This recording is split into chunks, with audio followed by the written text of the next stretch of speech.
သွားမျက်နှာထားညမခံဝမှာလူရ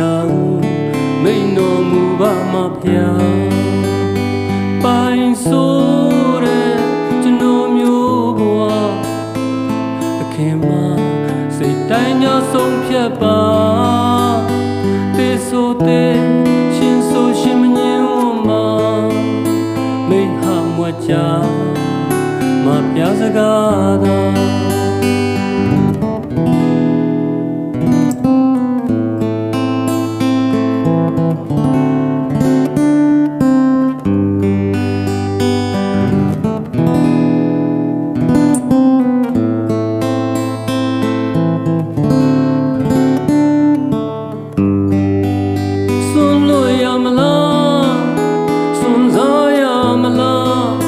တိုက်ခိုက်ရမလားညံ့ခံရမလားကျဉ်းလို့သာစံတော်မူပါကျွန်တော်မျိုးတန်းဆောင်ဖို့အသင်မှာ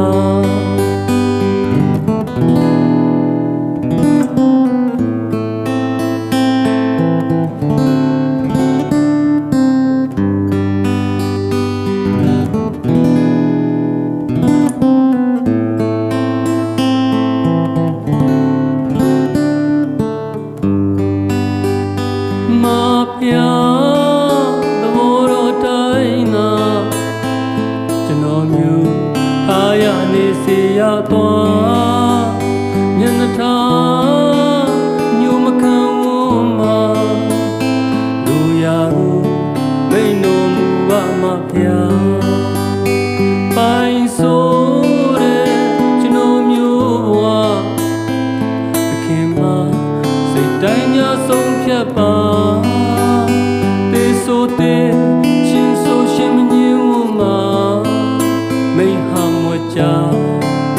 မပြစကားသာ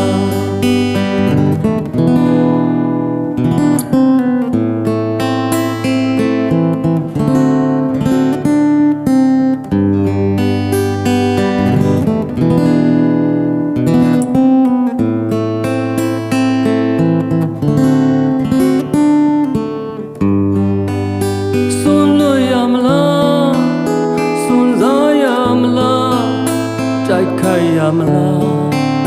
ညံ့ခံရမလားကျဉ်းလို့သာစံတော်မူပါကျွန်တော်မျိုး